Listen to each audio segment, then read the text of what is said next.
Hello friends. Car के ऊपर input tax credit available है कि नहीं है वो हम समझते हैं।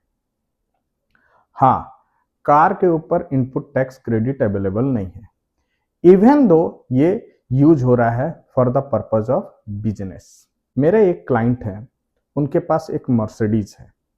उन्होंने मर्सिडीज खरीदा तो मर्सिडीज पे जो जीएसटी का पोर्शन है उसका इनपुट टैक्स क्रेडिट उन्होंने ले लिया था। तो मैंने उनको बताया इनपुट टैक्स क्रेडिट नहीं मिलेगा। पहले तो वो इनपुट टैक्स क्रेडिट को रिवर्स कराया 18% पर एनम के साथ।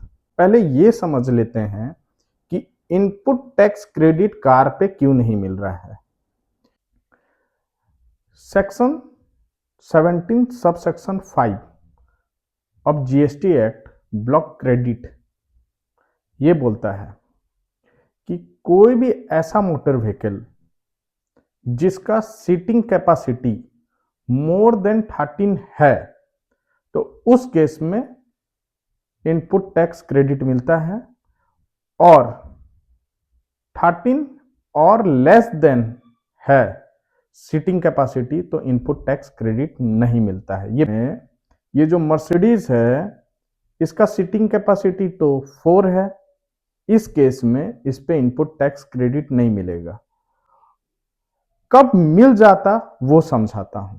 मान लो इनका बिजनेस होता मर्सिडीज या कार खरीद करके कार बेचना, जैसे ये कार डीलर होते, कार शोरूम होते तो मिल जाता, या ये मर्सिडीज को एज ए टैक्सी यूज करते फॉर बिजनेस तब मिल जाता, या ये मर्सिडीज को इंपार्टिंग और यूज फॉर ट्रेनिंग के लिए होता, जो ड्राइविंग स्कूल होता है, उस केस में भी इनको इनपुट टैक्स क्रेडिट मिल जाता।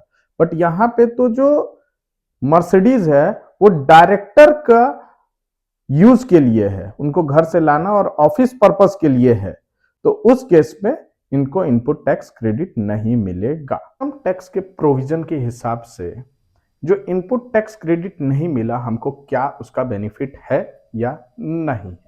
Thank you.